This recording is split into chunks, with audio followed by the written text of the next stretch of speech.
We often talk about the Bill Self circle of trust Yep. on this show. TM.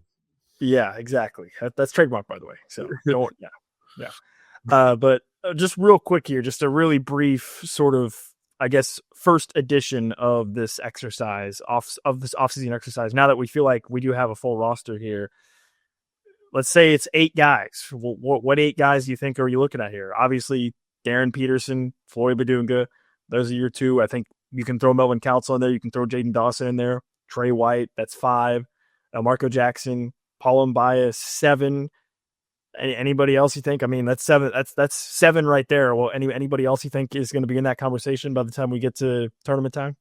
Yeah, I think Cole Rosario has a chance to carve out sort of a role as that extra wing there. I think you're to your point when you look at that, you don't really have that sort of 3-4 guy in that group, and that's why I think that could be maybe the one piece that they're still looking for that could join in that rotation. I think Cole Rosario could be that guy. Quite frankly, I know we've been a little hesitant about him on the show, but Bryson Tiller could be that guy. And I think that it's just we haven't seen him play for a while. We haven't seen him play at this level, obviously, at all. And so I understand the hesitancy, but I also think that, he's somebody that if he comes in and he can back up Trey White and give you those minutes at the 4 and whatever else, he's somebody that could be in that group as well. And so I really think that they're getting sort of to that 8-9 man, Bill Self circle of trust, early on. And obviously it's hard. Paul Mbaya hasn't played a game for Kansas yet. So, he may come out and not work hard and, all of a sudden we're sitting here and saying, hey, no circle of trust for you. But I also think that a lot of these guys, when you look at the energy that Mbaya plays with the ferocity that he plays with, you see him fitting in there, right? With Jaden Dawson, he's a guy that is mentally tough. I think that's something that will play with Bill Self. Melvin Council is mentally and physically tough. Melvin Council may be the easiest, like, when Kansas took him, you were like, yes, that's a Bill Self guy. Yes, this guy translate. Yes, this guy will play well. Maybe since Kevin McCullough. McCullough was another very obvious guy that when he came in, it was like, okay, this is a Bill Self circle of trust guy, pretty much getting right off the bus, pretty much.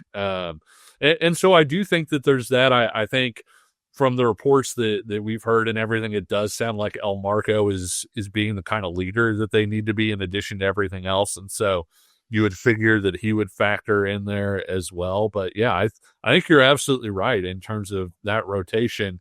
I think it'll be interesting to see as we go through those first few games, because Kansas doesn't slow into this season, Nick. As we Yeah. talked about with the schedule heats up really fast. And so I think that's when we're going to find out, like, hey, is El Marco your starting 2 next to Darren Peterson, or is it Jaden Dawson? And either way, I would expect both of them to play a lot. I actually really like the thought of Jaden Dawson, I've talked about it on the show, being that Curtis Jones 6th man, if you want to keep it at Kansas, being the Remy Martin kind of 6th man, where you tap him on the shoulder and say, okay, go score points now, please. I think that he fits that role really well. It wouldn't surprise me if he won a starting spot, though, Nick. And so I think some of that stuff is obviously going to get decided early on. You're probably going to find out, like, hey, is Trey White a 30-minute a game guy, or is he a 25-minute a game guy with either a newcomer stepping in there, or, if Bryson Tiller is exceeding expectations and he's somebody that you feel like can really play in that spot. And so some of that stuff is going to get decided early on. But I think in terms of, hey, this is the group, I think you've got a pretty good handle on it. Yeah, and this will absolutely be a trial by fire situation because, as you said, KU's schedule starts very difficult, and it pretty much stays difficult through the entirety of non-conference play. And then obviously we know with the Big 12, it's a night in, night out basis basically in the Big 12. I think it's not as much so now maybe than it was, 3, 4, 5 years ago.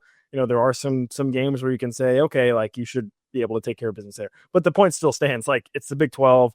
Generally speaking, you're going to have tough games on a nightly basis. So, yeah, it'll be a trial by fire for these guys. But overall, I think again, if you take away the negatives and you sort of look at what this team built, what Bill Self has built to this point, they did a lot of exactly what we asked for in the offseason, which is don't worry about trying to get the guy that averaged 18 points per game. Don't worry about trying to get the guy that shot 41% from three. Don't worry about trying to get the guy who's the highest rated transfer or whatever. Find players that fit. Find players that you think are going to work together well. I think Kansas absolutely did that. And then I think to bookend it here, you add in Cole Rosario and you add in Paul Mbaya, two guys that fill major needs just in terms of personnel. And obviously with Mbaya, I think you and I both agree there's NBA aspirations there. With Rosario, he's a guy that also could certainly develop as well and be a real perimeter threat for Kansas also. So I think you have to be excited about that as well. So overall, I think if you were to give a grade of this offseason, where would you go with this? It's funny because I would grade it pretty highly, Nick. I think especially if you take out the quote-unquote recruiting battles that Kansas lost, right? I think that's if people are down on this team, I think they're going to be down on this team because of the what if part of it, right? But just leave that out, right? Like, yeah, leave out all the recruiting battles and just say this is Kansas's roster. What do you think of the roster Kansas assembled? And I'd say it's an A, Nick, because I think you had a situation that was really grim, honestly. When you look at, I think some people were even talking about, message board chatter, Twitter chatter, or whatever, at one point when the roster was just totally cleaned out, like, and Flory hit the portal, was like, oh my gosh, is Darren Peterson even going to leave? And to be fair, Darren Peterson never gave that indication, never. But I think people were just kind of like, my gosh, how are you going to put this thing together? And then you get Flory back in the boat, which at the time we said was, the biggest move that you could make this offseason, basically. You wanted a guy that could not just hit outside shots, but could score in general and could be a guy that could hit shots off a movement, off the bounce. And you got Jaden Dawson, a guy who did that at a really high level and at a prolific level. You wanted somebody that would really fit and be a defense downhill type guy, and you got Melvin Counselor. You wanted a forward who would give you a little bit more outside shot than what you'd had previously with KJ Adams, but would also be kind of a jigsaw piece, right? A guy that could move without the ball, a guy who could cut, who could rebound, could pass, do some different things. And you got Trey White. And then, you looked at it and said, okay, this is pretty good. I hope El Marco comes back pretty well. And the buzz on that has been really good. And, okay, it's great that Flory came back, but you need a backup big man who's actually like a legitimate guy, not just a guy that, has to eat 10 minutes because if Flory gets in foul trouble, we're in trouble. And you get Paul Mbaya. You wanted a bigger wing who could, shoot, get out and transition a little bit, maybe do some different things, who could be somebody that you could grow for the future as well. And you got Cole Rosario. And I'm sure I'm forgetting somebody here, but I think that when you look at the package and the roster that's been assembled, I do think it's an A, because I think it's a team that gives you a very real chance to win games in March. And we talked about the ceiling of this team even before they got Paul Mbaya. And I still feel, this is potentially a Final Four team, can, depending on how everything clicks. And I think heading into the season, that's what you want.